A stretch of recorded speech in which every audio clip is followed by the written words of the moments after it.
এদিকে আবু সাইদের মৃত্যুতে তার গ্রামের বাড়িতে নেমে এসেছে শোকের ছায়া। পরিবারের সদস্যদের বুক ফাটা আর্তনাদে ভারী হয়ে উঠেছে চারপাশ। সাইদের এমন মৃত্যু কোনো সাইদের বাবা মকবুল হোসেন পেশা একজন দিনমজুর। ছেলের কথা বলতেই তিনি হাউমা করে কেঁদে উঠছেন। আর মা মনোয়ারা বেগম ছেলের শোকে হারিয়ে ফেলেছেন বাকশক্তি।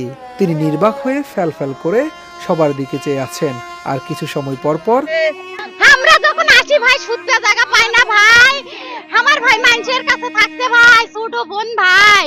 আরে ভাই কষ্ট করে লেখাপড়া করতে ভাই আমার ভাই, তার ফলটা পালো না কে?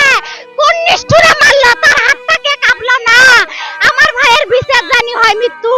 কোন নিষ্ঠুরে মারলো? বাড়িটা দেখেন ভাই, নিজের লেখাপড়া নিজেই করতে ভাই। মৃত্যুর বিচার চাই। যেই নিষ্ঠুর, যেই শয়তান, যেই নিমকহারাম আমার ভাইয়ের উপর দিয়ে গুলি চালাচ্ছে, তাকে আমার সামনে আনুক। তার সামনে বলে আমি বডি দিয়ে ওই